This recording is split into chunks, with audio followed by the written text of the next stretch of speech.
3 years after the pandemic brought Hollywood to a standstill, the industry is once again facing a crisis. This time, it's an historic strike. Actors and writers now walking the picket lines together, shutting down Hollywood. Here's ABC's Matt Gutman.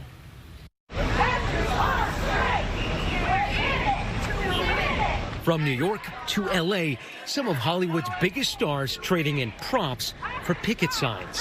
We are here supporting the union. Why are people out here?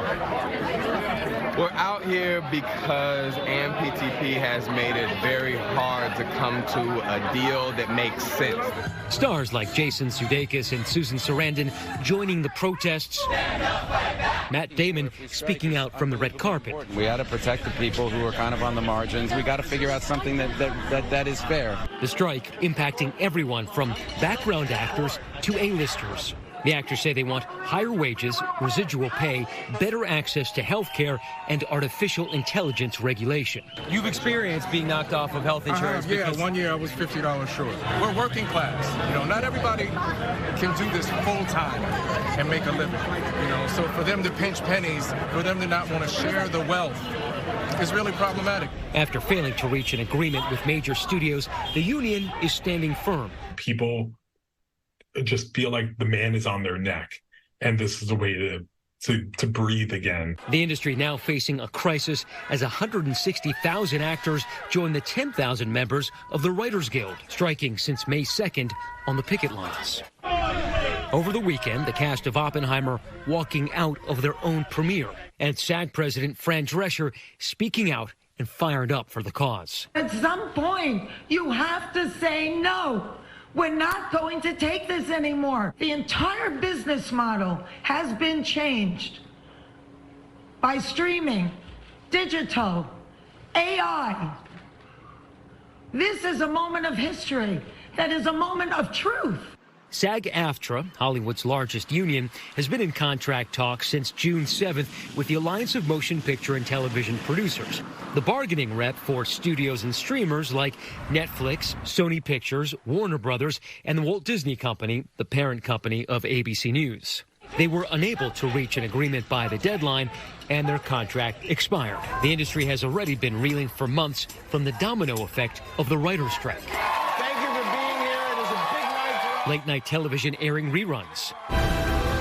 Production suspended for hit shows like Netflix's Stranger Things, FX's American Horror Story, and ABC's Abbott Elementary. And the impact is bringing most of Hollywood to a standstill. We're not going to have fall TV. Writers' rooms have been shut down since May, so your favorite shows are not coming back. One of the biggest issues plaguing many actors right now is what they see as unfair residual payments. So residuals, the way they work, you get paid for the day that you give your services to the said TV show or film, but they get paid every time that show airs in syndication or anywhere in the world. In the world of streaming, shows don't go to reruns. Content perpetually lives on the platforms and can be viewed at any time. That accessibility has drastically affected payments. Performers receiving what they say are paltry amounts. There are no excuses. Right now, you're being greedy and inhumane. Actor Kendrick Sampson of HBO's Insecure was on the LA picket lines last week. You're a successful actor. I'm a success. And tell me the residual checks that you got, 5 of them, was it last week? Oh, 5? 56. I got an envelope of 56 checks. And out of 50 of them, I would even venture to say 10 of them didn't equal $1. What's going on? Kimiko Glenn was a cast member on one of the shows that put Netflix on the map. Orange is the New Black. Is this some kind of game? I don't get it. Recently, a TikTok of hers resurfaced where she shows off her paltry residual checks from her recurring role. Oh my God, I'm about to be so rich. What? The sad reality is that for the past 10 years, my residual checks have looked like this. She concedes that the explosion of streaming brought new opportunities, just ones that don't pay a livable wage. At this point, you have to get like a side hustle. You have to sort of have several different income streams in order to make this life work. And it didn't used to be that way.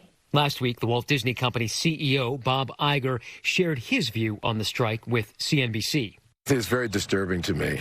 We've talked about disruptive forces on this business and all the challenges that we're facing and the recovery from COVID, which is ongoing. It's not completely back. This is the worst time in the world to add to that disruption.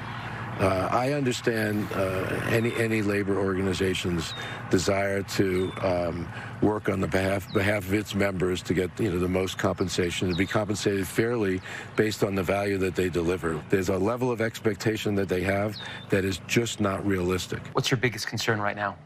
I hope that the opposition will come back to the table to talk to us, and I hope that they realize that too little, too late. Another central issue in negotiations is the rise of artificial intelligence in productions. One of my friends was promised 4 months of work, and that's huge. But day one, they scanned him, and he never heard from production, never heard from casting or that project ever again. For Vincent Amaya and Elizabeth Mihalik, career background actors or extras, their likeness is their livelihood. Hey, ho. This corporate greed has got to go. But they say the current proposal that offers just 1 day's pay in exchange for the rights to use their AI-generated likenesses for an entire project is unfair. If you're going to continue to make money for the next 30, 40 years off of work I do, I feel like I should be compensated for that. This thing is so new, and people think it's a condition of employment, but it's not. It's not in our contract. They're part of the majority of actors who audience may never know by name, but who make the Hollywood machine run for now.